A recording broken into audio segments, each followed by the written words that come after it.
It is a tradition, a New York tradition for people who live in the city, Manhattanites, to leave Manhattan for the months of July and August and to be elsewhere in the country, on the East Coast, in Maine, Nantucket, Cape Cod, Martha's Vineyard, or anywhere else, but to not spend the summer here in Manhattan.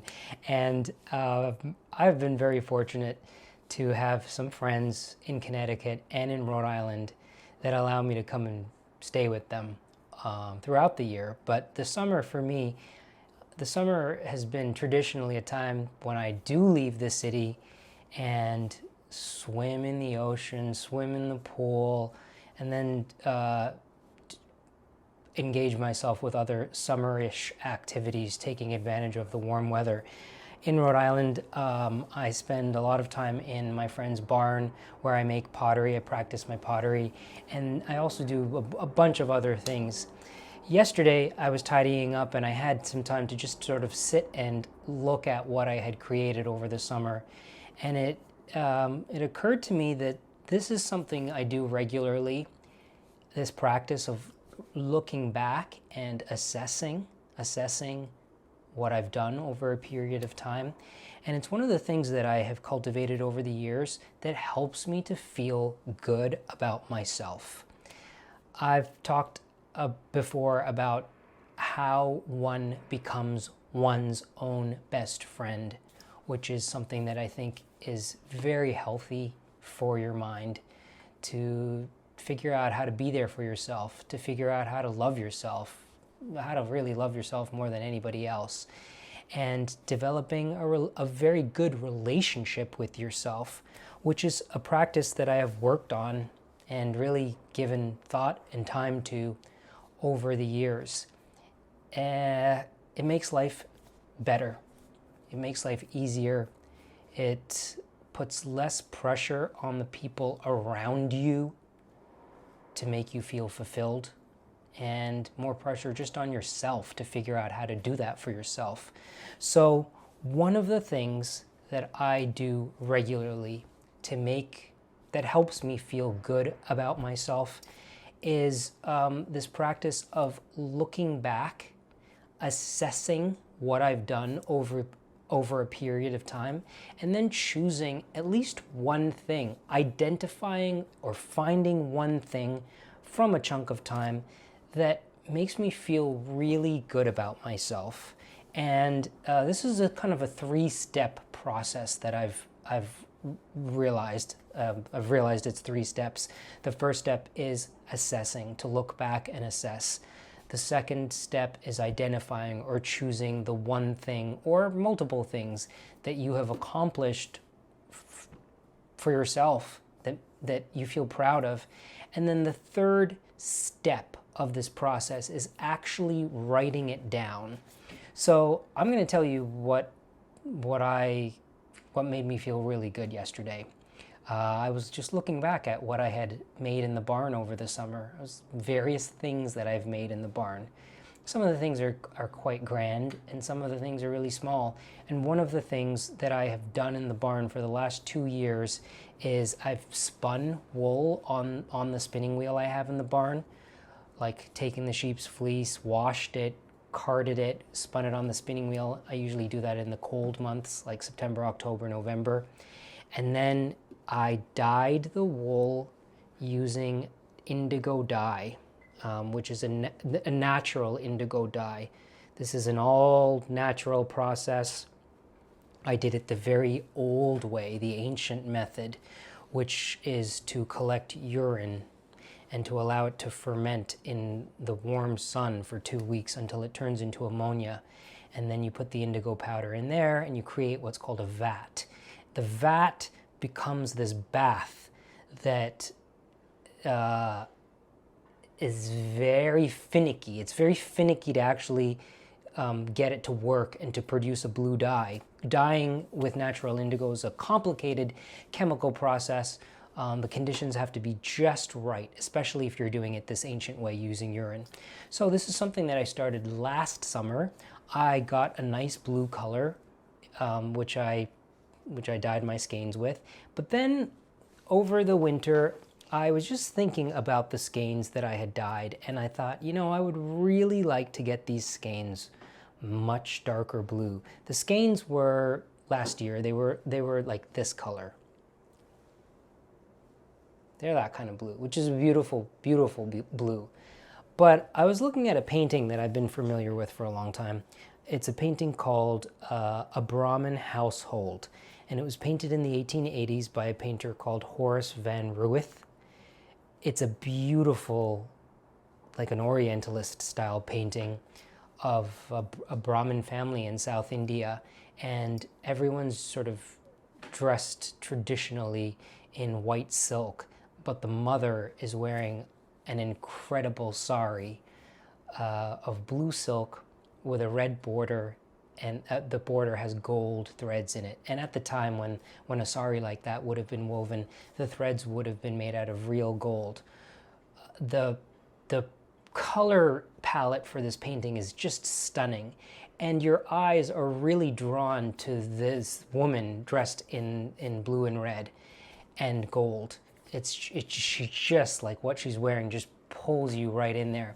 So I was looking at the painting and I was thinking, you know, I really want to get that shade of blue. It's the shade of blue that comes from natural indigo with many, many, many dips.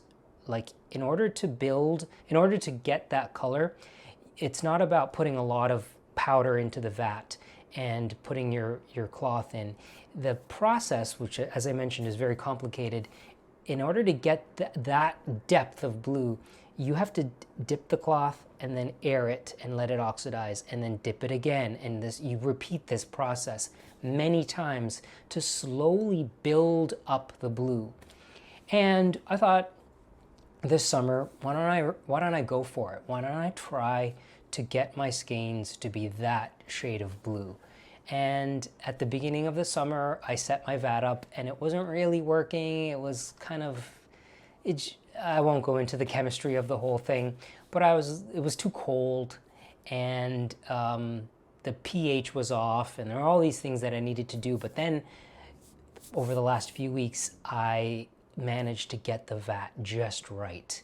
And when it's working, when you lift the lid, the liquid is no longer a dark blue. It turns into a pale yellowy green color. And then you know it's ready for dyeing. So that happened. I was so excited. I got my skeins out and I started to redip. And I did this over the course of a couple of weeks. And I every night I would go to bed so excited by what I was achieving. And then on my last day, I let the skeins of yarn air out. I rinsed them, I washed them, I neutralized them with a vinegar bath, and then I really washed and rinsed them with laundry soap so that every bit of residual dye came out of the skeins and they don't smell like ammonia anymore. And I am just thrilled by this color. I actually can't believe that I did it. It really is like the blue in the painting. My inspiration was also fueled by what I'm going to do with these skeins. So I'm going to knit a pair of mittens for this winter, and it's a very specific type of East Coast mitten called a double rolled mitten, where I'm going to knit, and then while I'm knitting, I'm going to put fleece inside the mitten. And I did a little test last year and it came out really well, knitting this way.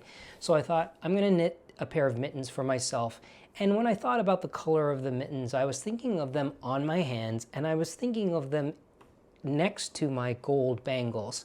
And this is where that painting came in. When I looked at the blue in the painting, what makes the blue really pop even more is the contrast. On the color wheel, the contrasting color to blue is yellow. So gold is essentially yellow, and when you take this dark blue and I mean, it's stunning as is, but when it's sitting next to gold, both things, both the gold and the blue, are heightened so much more because you have these contrasting colors sitting side by side. So from that painting, I thought, you know, if I'm going to make these mittens for myself and they're going to be on my hands, I would love just both the mitten and the bangles to just have this beautiful synergy of contrast. It's an oxymoron, but it works. So I just was sitting there in the barn yesterday, relishing in the delight of this color, this beautiful dark blue color, and I felt really good about myself, because here's the thing about this achievement. It has nothing to do with my career or money. It's not a monetary achievement. It's an achievement of creativity and of determination and of beauty. And when I realized that I had, excuse me, when I realized that I had really achieved what I wanted, I got out my journal and I wrote down how I was feeling in my journal. And this really is this process of feeling good about your accomplishments and how to bring it home by writing it down. You don't have to have a journal. One of the things that I sometimes do is I'm writing to friends overseas or in another city, and when I'm writing to them, I tell them about what I've been doing and how I'm feeling. And sometimes writing down this identification of something I've achieved that I feel good about is in the form of a letter to somebody else. But it can also just be on a piece of paper, that you just get out a piece of paper and you write down something that you recognize that you're proud of. And it doesn't even have to be something that's tangible that you're still holding. It can be something that you achieved maybe by helping somebody else or cooking a meal, or learning how to play a piece of music. It can, just anything that you pick out as being something you have accomplished that feels really good. And you write it down on the piece of paper, and you don't even have to keep the piece of paper. You can throw it away or you can burn it. I'm not going to go into the theory of this scientifically, but I will tell you that it has been proven that moving pen or pencil on paper and writing down words and thoughts by hand has great benefits to your brain and your mind. It takes the thought to the next level, and it sort of creates a kind of hardwiring in your brain when you're writing it down. And that's why I think it's really important to do that, to actually write down how you're feeling, because it solidifies it, it anchors it. And I have journals going back to my childhood, and I realized that this is something that I have been doing for a long time, writing these things down. I write down the things that I feel bad about, which is a different kind of catharsis, but I do think it's really important to write down these things that you feel good about, because it just serves as a support mechanism for yourself. And I've never really articulated this before yesterday, that this is really one of the things that I do to feel good about myself. But it's one of the very important things. And it comes from the most unexpected places sometimes. This time it's this incredibly beautiful ancient color. Someone mentioned, I had posted something to Instagram about dyeing with indigo in this process and using urine, and someone mentioned in the comments, you could just use ammonia. It's cheap and it's easily available. And I found that very intriguing, because she was right. I could totally just use ammonia. I could go to the store and buy ammonia and use that. And there are all different kinds of chemicals that can be used for dissolving the natural indigo. But that defeats one of the main aspects of why I am dyeing with this ancient dye stuff, indigo. This color is a part of my heritage, my cultural heritage, which goes back thousands of years. It's called indigo because it comes from India, and it was the name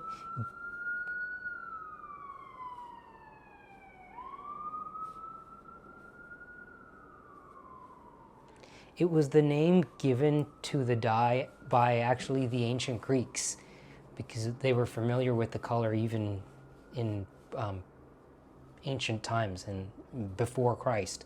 So this color has such a significance to my culture, and I wanted to do it the old way, because it's by, I think, doing it the old traditional way that I'm connecting to my ancient past.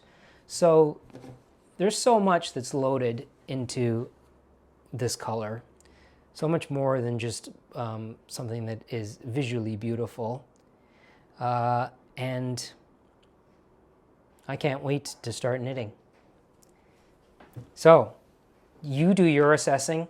I think that this happens as a kind of seasonal thing, like at the end of a season or at the end of a month maybe. Just I do it periodically throughout the year, and I write it down.